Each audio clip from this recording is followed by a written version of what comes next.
Hello and welcome to Corgi Town, USA. I am Candy. In my lap is Chuckles. We also have the whole Corgi committee here in studio as usual. We have Mortimer Barnabas, Tito Bandito, and Little Booger, my little senior. All here. I have them closed out because they tend to frap in the studio and we lose equipment. And we got really good at putting equipment back together. However, if you're new here, hi, welcome. We're all things corgi and pet parent lifestyle. I'm Candy. I've had 9 corgis over 20 years. I'm passionate about the breed. I'm also passionate about dogs in general as I'm a dog trainer. So we try to keep content relative to you, the parent, all about health and wellness training, traveling with your corgi or your dogs, just here to be a source of information for you and also tell you that it's very important where you get your dogs from and try to be an advocate for rescues and be their voice and try to keep those pups out of the shelter, out of the rescue, so that it's very important where you get them from the source. So that's in a synopsis is sort of how our show is. If you're not new here, you'll notice that it's just me today and Chuckles. Usually Kat is here with Digby. She has been our co-host for the past 5.5 seasons. She is overcommitted in her schedule and she just couldn't continue to commit this season. So we miss her for sure, but I'm going to try to carry that torch for her. So thanks for being patient and sticking with us today. But I think you'll be excited because we have a very important guest. If you have been following this particular guest, you may have followed their journey. Very awesome, interesting story. I'm going to go ahead and bring our guest on. Please welcome Derek. He is here with his corgi, Eowyn. Derek, welcome. Hello, thank you for having me. I'm very excited to be here. Yeah, thank you. We're excited you're here because you've done some very big, very professional publications, and you're here gracing our little Corgi Town show. This is more fun. I'm glad you think so. We're super excited. It's a lot more laid back anyway. Yeah. Well, tell us, please just give us an introduction and tell dear listener, dear viewer, if they haven't been following you, why they should, and just kind of your backstory, who you are, about Eowyn, those good things. Yeah. So I'm Derek. I'm known online as the Signing D. My wife is deaf. I start every video with that, so that might just like mentally scar people that might have seen me before. That my wife that we know get it. But we have an Instagram, TikTok, YouTube, all of the things where we just kind of talk about our daily life as a deaf hearing couple. We started it about 2 years ago after a concert experience, and I had zero social media until that point. But people keep watching the videos, so I keep making them, and I don't know what's happening. It just has happened.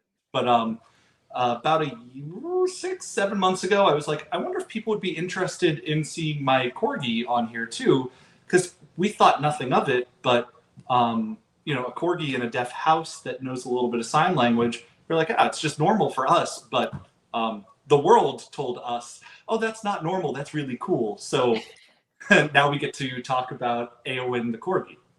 I love it, and the answer is always yes. Bring the corgi.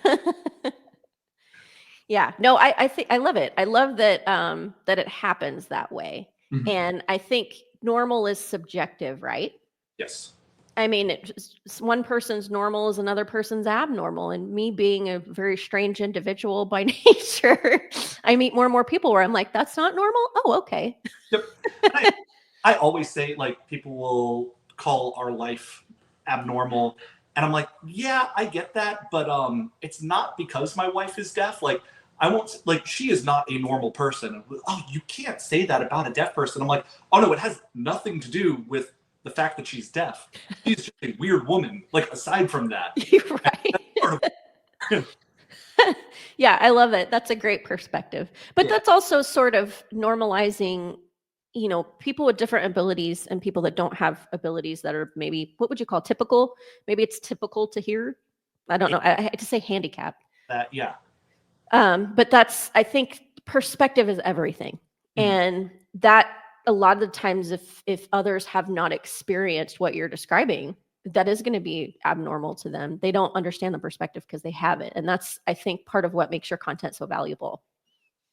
Yeah, we try to be like really easy to approach and kind of show people that we have a a weird life like everyone else has a weird life. We have Yeah. one more little added weird thing because we talk with our hands more than your common Italian person.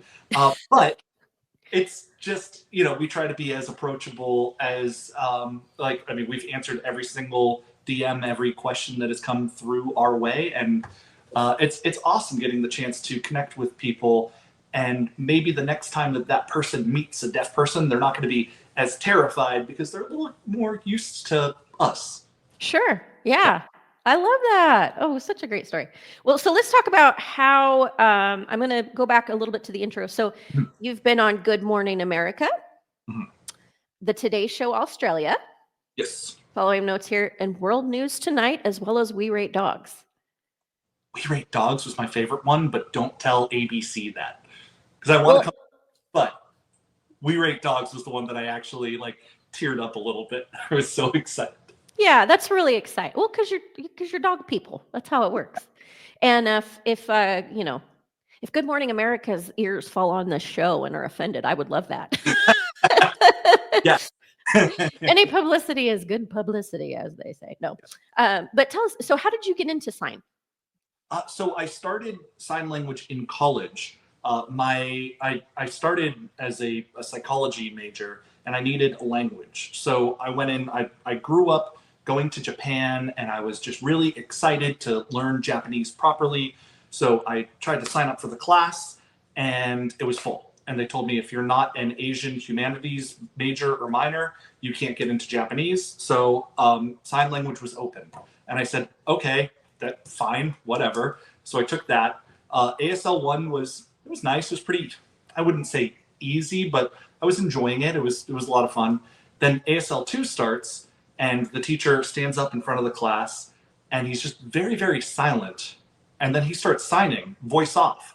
There's an interpreter that starts speaking, and I'm like, oh, that's an actual scary deaf person. So he announces during the first class, oh, yeah, just letting you all know, this is the last class we're going to have with an interpreter. Going forward, everything is voice off, sign only. And about a third of the class dropped, and I was just like, I love situations like that where you really need to just jump into the fire. Yeah, as I say, baptism by fire was what I was thinking. Yeah. So I kind of fell in love with the language after that, and I was a bored college student, so I was just like, no, I only needed 2 classes, but there's a lot more. So I just took everything I could, and accidentally ended up fluent in sign. Yeah. So it was a happy accident. Yes, 100%. Yeah. Oh my gosh. Yeah. You stood in the face of that stress. Like, we're going to force you to know how to do this. And you said, okay, while half the class was dropping out. And we partnered with our local basketball team, the Orlando Magic, and we would do the national anthem in sign. So they would have the students out there with our deaf professor, and we would stand in the middle of the arena and sign. And that was just such a cool experience. That was my first time being in front of that many people. And also, I'm tall. It was my first experience feeling so short. I was standing right next to the players. I'm just like, oh. Now I know how my corgi feels. Yeah. Oh my gosh, I bet. That is a great experience to have to utilize that skill. I love it. Yeah. That's so cool. Well, so tell me, I want to know how you met your wife. Yeah, so we met on a chat program called Discord. So it's like an online chat program for gaming and stuff, and I can't remember exactly where, but we were just kind of talking. I started talking about making corned beef for some holiday, and she was just like, I want to learn more about this. So really, I got through her stomach, which works for me because I love to cook. But she reached out to me, and then we started having more and more conversations, started having feelings for each other. And she says, hey, I just need to warn you, I'm deaf. And I was like, hey, you're never going to believe this, but I already know sign. And she just told me 2 months ago, she said, I thought you were lying when you said that just to try to hook up. And I was like, no. But yeah, after a few months of chatting, she was living in Tampa. It's about an hour and a half from here. So we met. And then right after we met, she moved to be closer to family She moved to Missouri. So I was like, wow, cool. So I meet this woman for the first time, and then she moves half a country away. Oh. But we maintained a long distance relationship for close to 2 years, and we finally moved in together just before COVID hit. So that was an interesting experience, but yeah. Yeah. Oh my gosh. How serendipitous, though, that whole thing. Yes. Yeah. Yeah. Romance through corned beef. Yeah. Which, I mean, our life is so weird. We don't do anything really the traditional way. And that's just another example. Like when I proposed to her, it was just us sitting on the couch, like, hey, you just moved half a country away to come and live with me. Does that mean we'll probably get married? And she's like, yeah. I'm like, if we're probably gonna get married, does that mean we're engaged? Yeah. I'm like, cool. Let's Love it. That was it. So did you get Eowyn after you were together, or did one of you come with Eowyn? I came with Eowyn. So Okay. is 10 years old. And she's been my best friend through a lot of years. She was the first major purchase after I got my apartment. And yeah, so she was my pup. Yeah. Oh, I love it. Okay, Yeah. so let's talk about. We talked a little off camera about Eowyn, and I'm a dog trainer, about Eowyn's training and learning some of the sign. And I always say that with my students, we teach both a verbal and physical cue. And I always would say, in case you're in a loud environment and your dog can't hear you, which we know dogs hear much better than humans, but it's just good to have that as an addition. There's so many different ways in which having a physical cue along with the verbal cue is important. But you had informed me that Eowyn actually went through Canine Good Citizen. Yes. And had that training. And so that was kind of a different way to sign. I would love to hear you talk more about that. And then also just how Eowyn picked it up, right? Yeah. So like Eowyn's big, claim to fame now is that she's the sign language corgi because she's familiar with American Sign Language. But before that, we were doing all of our training, like you said, we had hand kind of gestures and signs. Yeah, I'm talking about you. That were linked to different commands. So for sit, I would always do sit, and that's the sign for France. But the reason why is I would have a treat here, and I'd go like that, which forced her head to look up and her butt to sit down, and that just became linked in her brain to, oh, that's sit. Lay down. I have a settle down, which is more just like a lay down with her chin touching the floor. One of my favorites is just, I guess this counts in both ASL and our little doggy sign language, is pound it. So if I just hold my fist out like that, she'll. But yeah, it really, I feel, primed her to be ready to receive visual. And I know that dogs are already primed for visual body language. But I feel like all of that training, it was 3 years of training every Saturday. I feel like that really, really primed her to just pick up on sign language. Yeah, that's so exciting. I love that she does that. And that's to your point. As a trainer, we're never supposed to, we have to be careful about talking about different breeds and their proclivities because you never want to alienate a dog's personality, right? Because they're all individuals. But there are some things that make the breed special, which is why we have the enthusiast group. So speaking of corgis, because that's my favorite, that's why we're here today. They are so incredibly intelligent. They're so highly trainable, and they're so perceptive. And dogs in general pick up on predictive patterns. So I think so much of that is observation training, right? Watching you, the way that you sign as you're speaking, what you do next. Light bulb, right? And that's really when I noticed that Eowyn was picking up on sign language. Sign language was, my wife and I will, when we're home alone, it's voice off. So right now I'm doing what's called simcomming. So I'm speaking and signing at the same time. I didn't know that was called simcomming. Thank you for educating us on that. Simcom. But when we're alone, and there's no point in me speaking because, yeah, it's literally going to fall on deaf ears. But so we'll be signing, and I just remember it was quick after my wife moved in. One of us signed, all right, hey, what are we going to do for dinner? And when Eowyn saw the sign, her ears perked up. He started getting excited. I was like, she learned the sign.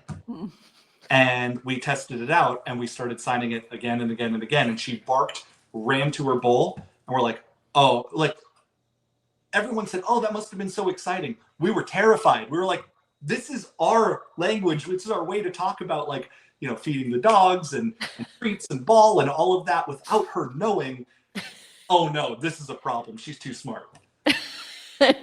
I love that the Corgi picks up on dinner time. That's the one. That's so Corgi. Yep.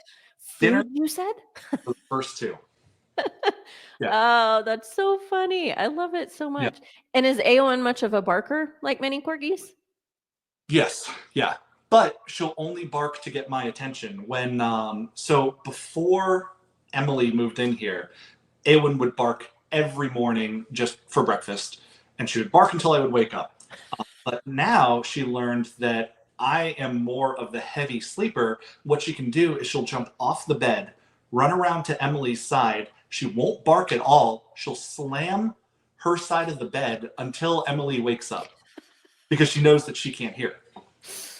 Oh, goodness. I love how bossy Corgis are. Yeah. And I was like, this is great. You have a deaf, accessible dog now. How do you feel? She's like, I hate that I'm the one that's being woken. Right. She's like, let me sleep in for once in my life, please. Yeah. And that is so funny. Yeah, right. Yeah. Well, I was thinking that, it's, your wife doesn't have to hear the barking. Nope. But I love that Eowyn's like, oh yeah, can't hear me? Don't worry, I'm gonna fix that. Mm-hmm. Yeah. Oh, she is a smart pup. Yeah, they are. They're so incredibly intelligent and perceptive. I believe it was in season 4, we had an author on the show who wrote The Queen's Corgi. Oh. And she did all this research on Susan, the Queen Elizabeth's first Corgi, and how she sort of came to love the breed and why she loved them. Because I get that question a lot. People will ask me, why did Queen Elizabeth favor the Corgis so much? Huh. And there is an answer to that. And I always call them kind of a punk rock dog because they're like, yeah, try me, right? They're not your, I hate to use the word subservient, but they're not the, okay, whatever you want. They're like, maybe, let me think about it. They've got that sass that they're so famous for. And Queen Elizabeth actually loved that because her life was so controlled and poised and everything had to be in order. And then here are these little dogs that are like, yeah, right, we're throwing all that out the window. And Queen Elizabeth loved that about them. That's fascinating. Isn't it? Yeah. Yeah, it just makes me love her more. Yeah, same. We're all kindred spirits as Corgi lovers. Many of the Corgi friends that I meet, we think a lot alike, right? Like there's that part of that, yeah, whatever, try me, that we're like, God, I love that about you. I mean, it's frustrating as heck, but I love it, right? Yep. Yeah. Oh, completely understand. I mean, that's Eowyn to a T. You can see when I'll give her certain commands, she'll think about if she wants to do it. Is it worth it? It's yeah. Why? Like this is, you give to me, I give to you. Yeah, right. Yeah, I get clients for trading, and they're like, he won't listen, and I'm like, that you have a Corgi. Yeah. The Corgi doesn't listen to you. You listen to the Corgi. That's the way this works. Yeah. And if you can't hear them, they will knock on your side of the bed until you wake up. They find a way. Oh, it's so fun. I love it. We'll definitely have to have you back on in a future season because I feel like we could talk about all of this for days. For sure. And I'd love to bring Emily on too. Oh, we would love that. Yeah. Yeah. But she started playing Baldur's Gate 3 and now I cannot remove her. Gotta love a new addiction, right? Yeah. We would love to have her on. And I'm going to explain to those listening who aren't viewing. It's great to go to YouTube, see Derek signing. It's second nature, right, Derek? As you talk, you're just used to using sign. Yeah, yeah, it's my everyday primary language. So at work, I talk a little bit. It depends on what I'm doing exactly that day. But if you were to compare how much I sign versus how much I use English, nowadays it's sign that I use more often. So that being said, if you, as the host of this program, because I don't get the chance to talk a lot, so I never shut up. So if you ever need me to be like, hey, Derek, just blah, blah, blah, blah, blah, you just won't stop. That's totally fine. I understand. Awesome. I don't know how to shut up either. Maybe Oh, like the duo. we're going to be here all day. Yes. Well, to be fair, I am. I have some guests that are like, did I say enough? I'm like, did I give you the opportunity? Were we quiet enough for you to do so? And usually with Kat here, we bounce off one another. Oh, But yeah. I mean, again, it's two ADHDers who like to talk a lot. I think the PC term is verbal processor. Yeah. The problem So is Emily and I, we're the same. So we're both just talking, just, signing a lot. And if she wants to talk and doesn't want to, like see what I'm saying, she can just close her eyes and start talking. And I'm like, that is so rude. But that is my wife. That is why I love her so much. she's like, I'm going to abuse my power. Oh yeah. Oh yeah. Yeah. Oh, the best was flying back from Hawaii. We had a screaming baby right behind us, and she just looked over at me and went, "Good night." And, Oh. like, kidding me? Okay, that's savage in the most delightful way. Yeah. She sounds like my kind of people. Yeah. Oh, that's so awesome. Well, I'm gonna ask him to hit you with a kind of off the cuff question. I know how I would approach this, but it had me sort of thinking. One of the things that I've started doing with dog training is I've actually trained Chuckles to be my service dog. Mhm. And I'm an obedience trainer primarily. I've taken some behavioral cases, but I'm not a behaviorist. I would never claim to be a behaviorist. I just have a little experience in it. But the service dog training is something I'm newer to. Mhm. And I think that I'm seeing sort of a need for training people how to train their service dogs because it's such an expensive ordeal to try to do one on your own, especially someone who needs a service dog and you get from a company that breeds and trains from day one, because of course the temperament is very important. But without getting too far off in the weeds on that, what I would love to ask you is if someone happens to view this podcast that is hearing impaired, because we have the subtitles. Mhm. What would you say if someone said, I would love to have my corgi, my dog, learn to sign and maybe even service animal, right? Hearing impaired could have a service animal. There are a lot of avenues for that, but they would need to learn sign. That would be the first thing. How would you tell someone to get started? So I started after we realized that Eowyn was picking up on sign. I started training all of her trick. We do a lot of tricks, so I started training them in sign, and I did it exactly the same way I trained her tricks in spoken English. It's just sign, wait for the reaction that I want, treat, and just associating that sign with that action that the dog does. So that's the big thing that I've noticed. When it comes to service dogs for deaf and hard of hearing people, I'm not exactly sure that process. I know there are hearing alert dogs, Mhm. but I haven't done any of that specific training. Luckily with corgis, if the doorbell rings, she's going to alert us. Yeah. Yeah. Well, because the corgi is head of security, right? Yeah. Oh yeah. Yeah. Hey, there is someone here, and I'm just letting you know I'm prepared to fight if we need to. That. Yeah. Corgi described as either fun or fun police. And we have fun police here. If anyone Well, asks, yeah. what are we doing? Oh, Yeah. I have 4, and it's so funny because I will only ever have one girl at a time in the pack. Yeah. I've had 2 out of my 9 of the girls, most of them boys. And my girl is the senior. We think she's about 14. She's on the decline. Every day is a gift. She's a rescue, so the beginning of her life was very, very tough. And so some of those problems we're kind of combating came from that. But she's about 16 pounds. She's very frail. She can't walk very far. She's got some autoimmune issues that we're trying to treat where when we go on walks, she goes in the stroller, But all of that, frailty and tiny and dealing with age-related issues, though these boys will not step to her. Yeah. Yep. She rules the roost. That is Queen Booger.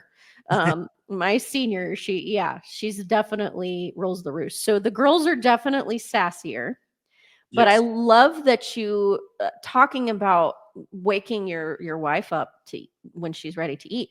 That right there is a proper context as an example of a way a service dog could be trained for hearing impaired. Mm-hmm. And that could be not just that the dog is hungry, don't forget to feed the dog, right. But if there's a fire, or if maybe there's, heaven forbid, something like a home invasion or some sort of danger somewhere nearby. And then the dog is learned to, under certain situations, cue the owner by moving something physically that they're able to do. Hi! The corgis are talking. Yeah. So that being said, I do have a command for Eowyn that I call "Go Get Emily."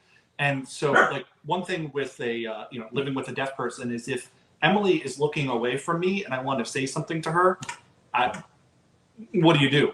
So I can flash the lights if I'm around a light switch, or I can try to tap on the floor for the vibrations. But if that doesn't work, I have a command for Eowyn. It's "Go Get Emily," and she'll actually run from anywhere in the house and just tap Emily on the leg.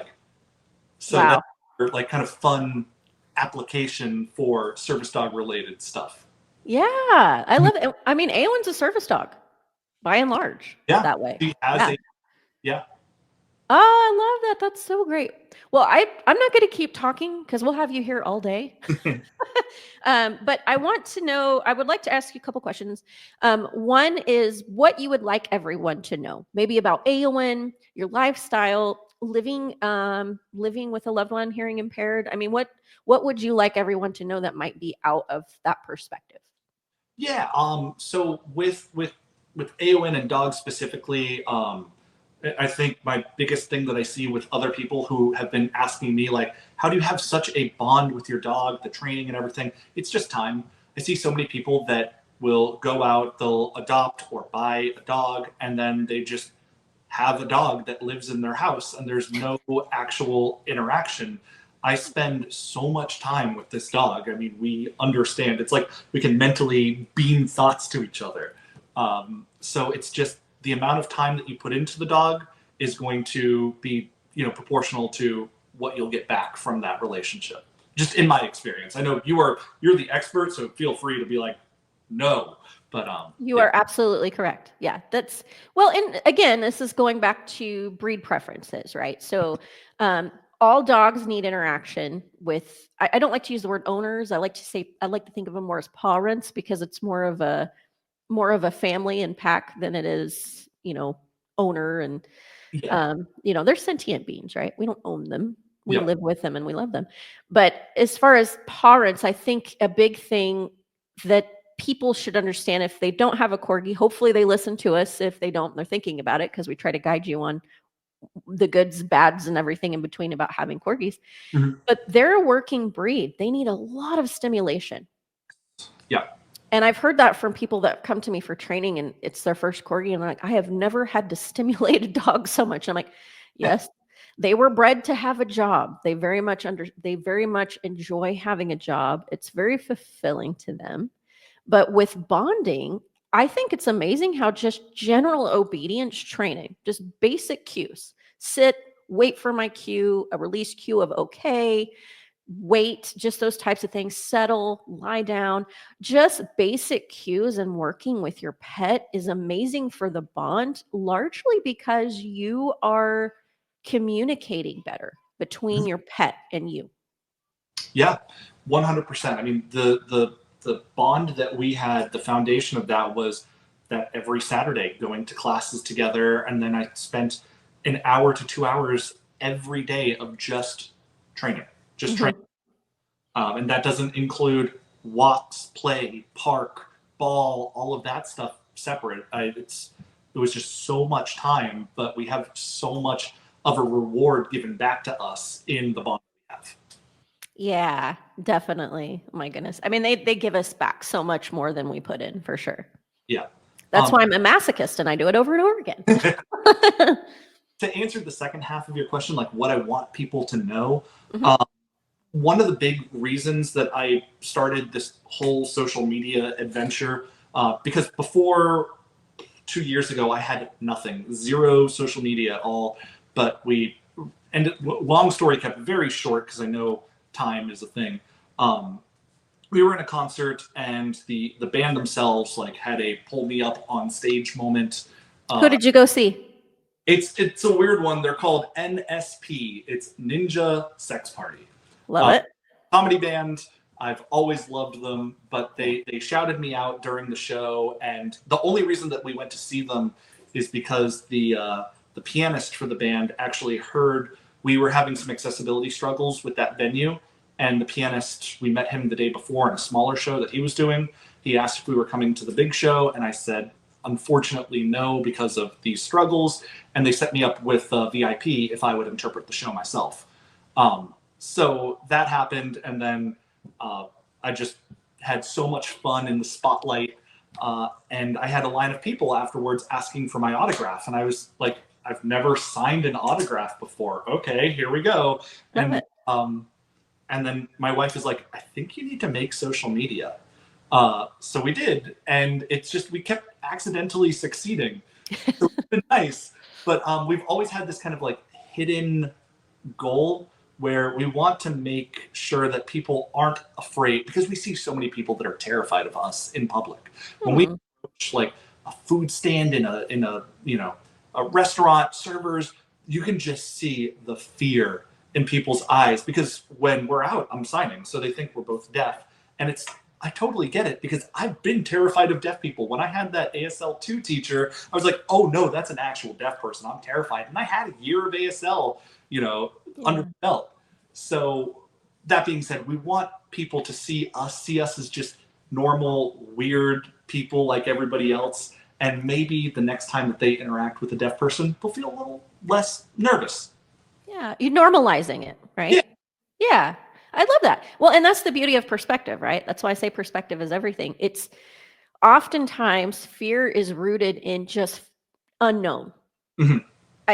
People not knowing how to interact. What if I'm going to do something to offend that person because I don't understand, right?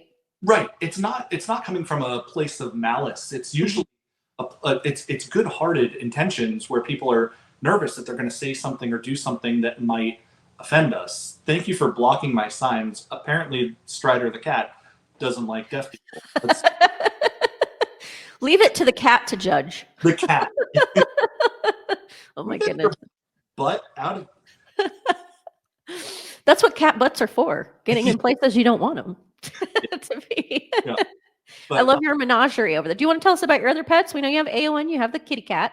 Yeah, so we have 3 altogether. We have Strider. We have Strider the cat right here. We have Eowyn the Corgi, that's famous 100 million view dog, and then we have Mary the Bichon. So all of them are named after Lord of the Rings. Mary is the dog that my wife brought into the relationship, where Eowyn immediately learned that my wife is deaf. Mary does not know to this day that my wife is deaf. He is very, very sweet, but not the smartest dog on the planet. Well, it's good that you love him anyway. Yeah. Love her anyway.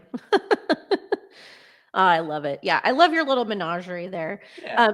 If you can tell everyone, and I'm going to drop down in the description box of both the video and on the audios how they can follow you. But for those listening, will you please tell how they can follow you on the socials? Yep. If you search for The Signing D, I pop up on all of your favorite social media. That is so much cat butthole. Let's not do that. All of your media, it's THE Signing D. D as in Derek. Yes, D as in Derek. And if you don't want to search that and you just want to see more Eowyn, if you Google signing Corgi, ASL Corgi, anything related to that, Eowyn just pops up like crazy. You can even ask like your Amazon devices, hey, tell me about that sign language Corgi, and it will start talking about Eowyn. Oh, look at Eowyn doing the important work out there. Amos. Yeah. Oh, I love it. Well, thank you so much for spending time with us today and educating us. And yeah, we'd definitely love to have you on as a repeat guest. I think you can teach us all a lot. And, we loved having you. I would love to come back again whenever you want me. I am ready. I am ready for round 2 right now. I could talk for another 2-3 hours straight, but I won't. Excellent. Okay. Well, in future episodes. Yeah. Yeah. We'll get Well, thank you so much. We will let you enjoy the rest of your evening, and we'll see you again soon. Looking forward to it. Thanks, Derek. Bye. Thank you. Well, I hope you enjoyed this episode. Please go to our YouTube page and view this episode about the signing corgi so that you can both see these wonderful animals that Derek has been so kind to share with us on the screen. But it's also good to see Derek signing and how he communicates. And if you're listening, thank you for listening. Again, I will put those links on how to follow in the description box. But if you look for the signing D, or the sign language corgi, you should be able to find Eowyn and Derek. Please like and subscribe if you haven't already. We are here for you every week, all things corgi and pet parent lifestyle. Me and Chuckles, Booger, Mortimer, Tito Bandito, we'll see you next week.